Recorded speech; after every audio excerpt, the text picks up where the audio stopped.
Polisi akui salah tangkap dan tak malu untuk minta maaf.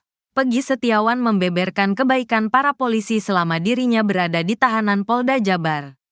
Hal itulah yang membuat Peggy Setiawan tidak mau mempermasalahkan penganiayaan yang sempat dialaminya saat diperiksa sebagai tersangka kasus Vina.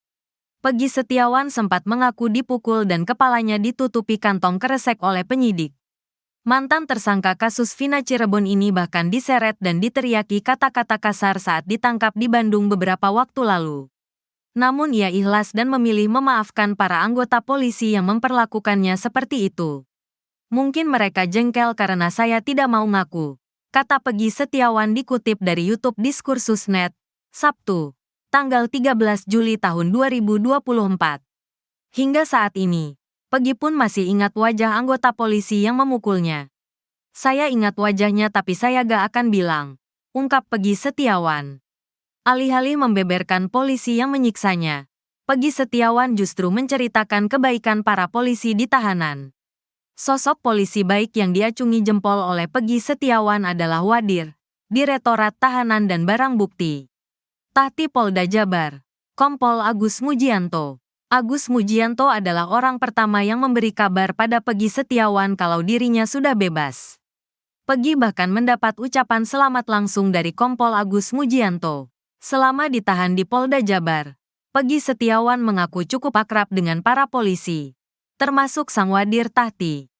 Kalau beliau saya acungi jempol, Pak, luar biasa, masih ada polisi baik, kata Peggy Setiawan. Bukan cuma Wadir Tahti. Bahkan Dir Tahti Polda Jabar AKBP Hadianur juga datang ke ruangan Peggy Setiawan. Ia datang untuk mengucapkan selamat atas kebebasan Peggy. Dir Tahtinya juga mengucapkan selamat. Saya kurang kenal namanya.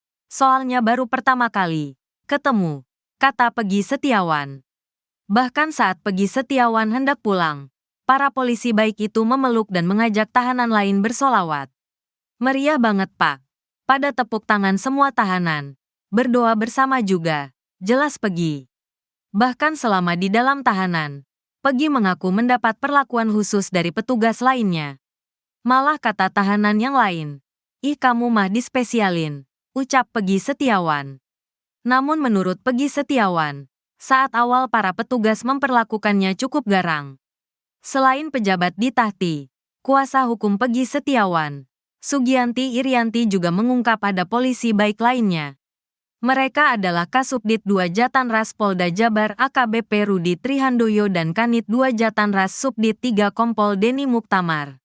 Saat kemarin setelah gelar perkara untuk mengeluarkan SP3, saya dipanggil oleh Kasubdit.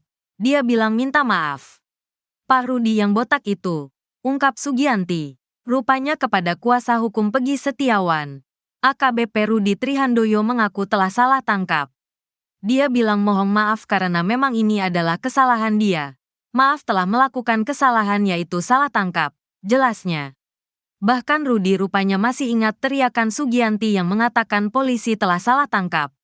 Saya masih ingat ibu di lorong ini teriak-teriak, ini salah tangkap, kata Sugianti menirukan ucapan Rudi.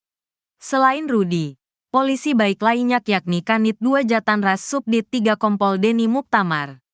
Pada saat setelah putusan, kita salaman. Pak Kanit bilang mohon maaf ya ini salah tangkap. Selesai persidangan, Pak Denny Muktamar, jelas Sugianti lagi. Setelah Peggy Setiawan resmi bebas, 2 nama Peggy lainnya kini disebut terkait dengan kasus pembunuhan Vina Cirebon dan Eki yang terjadi 8 tahun lalu. Pihak kepolisian telah memantau kedua nama tersebut dan meminta mereka untuk segera dijemput guna diperiksa dan memberikan kesaksian. Vina, gadis 16 tahun asal Kampung Samadikun, Kecamatan Kejaksan, Kota Cirebon, Jawa Barat, tewas bersama kekasihnya, Eki, di Jalan Raya Talu, Kecamatan Talun, Kabupaten Cirebon, Jawa Barat, pada Sabtu, 27 Agustus 2016. Keduanya diduga menjadi korban penganiayaan geng motor. Peggy Setiawan, yang sebelumnya ditetapkan sebagai tersangka pembunuhan, dinyatakan bebas setelah gugatan pra-peradilan yang diajukannya dikabulkan hakim. Penasihat Kapolri Irjen Purnawirawan Arianto Sutadi kini meminta penyidik Polda Jabar untuk segera mengejar Peggy Cianjur dan Peggy Cirebon. Hal ini dilakukan setelah pra-peradilan Pegi Setiawan dikabulkan oleh Hakim PN Bandung, Eman Sulaiman.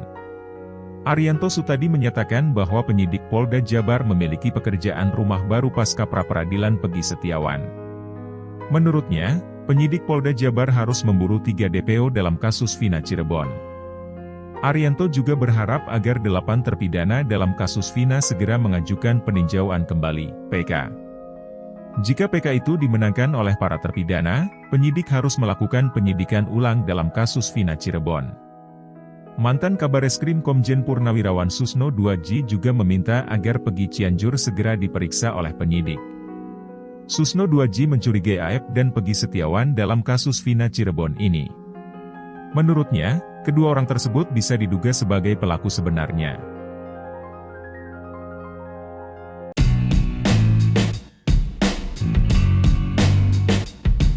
Hakim Pengadilan Negeri Bandung, Eman Sulaiman menjadi penentu nasib Pegi Setiawan.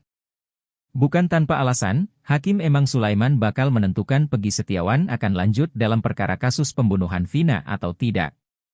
Terpisah, salah satu orang dekat Kapolri, Jenderal Listio Sigit Prabowo mengurai prediksi putusan sidang pra-peradilan Pegi Setiawan. Sosok tersebut merupakan penasihat ahli Kapolri yakni Irjen Purnawirawan Arianto Sutadi. Ia mengurai analisanya jelang sidang putusan pra-peradilan Pegi Setiawan yang akan digelar pada Senin, 8 Juli 2024, pagi. Saya melihat putusan ini nanti bagaimana itu nanti tertuang kepada Bapak Hakim. Bapak Hakim itu di sini memutuskannya hanya akan menentukan apakah tindakan penyidik selama ini yang diuraikan itu ya, katanya seperti dilansir dari salah satu TV swasta, Minggu, 7 Juli 2024. Menurutnya, dalam sidang yang digelar selama sepekan ini penyidik Polda Jabar telah menjelaskan alasan penetapan tersangka kepada Pegi Setiawan di muka sidang pra-peradilan yang digelar di Pengadilan Negeri Bandung. Hal tersebut yang nantinya menjadi pertimbangan majelis hakim dalam mengeluarkan putusan dalam sidang pra-peradilan. Soal kuasa hukum Pegi yang menyebut kliennya korban salah tangkap dan cacat prosedur, mantan Pati Polri ini juga menyebut jika majelis hakim tidak akan mempertimbangkan dalil yang diuraikan kuasa hukum Pegi Setiawan. Namun, hakim hanya akan menilai penetapan tersangka Pegi Setiawan oleh Polda Jabar apakah sesuai prosedur atau tidak.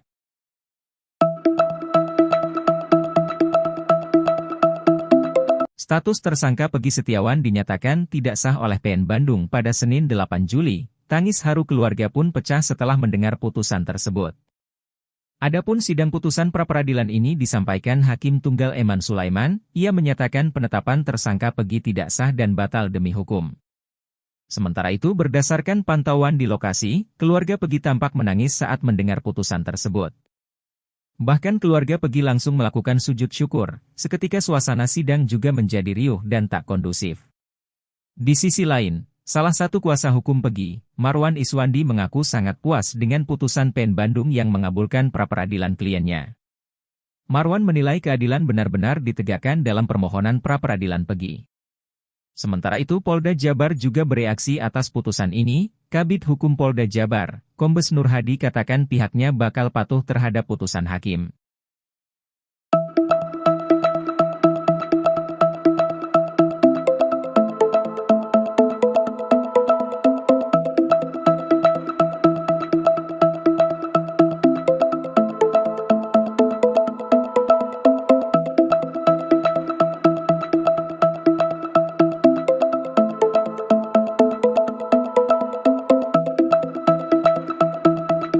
Fakta baru kasus Vina Cirebon yang terjadi tahun 2016 lalu dibeberkan oleh sang kakak kandung, Marliana, 33.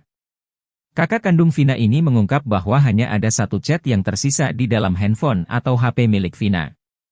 Ponsel itu, kata Marliana, diambil dari Polsek Talun, 3 hari setelah kematian adiknya. Marliana mengungkapkan hal ini saat diwawancarai media, Rabu, 10 Juli 2024. Menurut Marliana, HP tersebut awalnya terkunci layar dan tidak bisa dibuka. Setelah berhasil membuka HP Vina, Marliana menemukan bahwa kontak yang ada di dalamnya hanya kontak keluarga. Setelah berhasil dibuka, saya lihat kontak di HP-nya itu hanya ada kontak keluarga, gak ada kontak yang lain. Dan BBM pun, saat itu masih hits kan, di dalam BBM itu hanya ada satu chattingan dan chattingannya itu tersisa chat yang 2 hari lalu, sebelum kejadian. Jadi kalau chat di BBM itu sepertinya ada yang menghapus juga. Nomor kontak juga seperti ada yang menghapus, jelas dia. Marliana juga menyebutkan bahwa HP Vina diambil oleh polisi beberapa hari setelah berada di tangannya. Marliana mengungkapkan bahwa ia sempat menanyakan keberadaan HP Vina kepada pihak Polda Jabar saat mereka datang memberikan surat pemanggilan untuk ayahnya pada 1 Juni 2024. Ia pun berharap kepolisian bisa mengembalikan HP milik adiknya tersebut.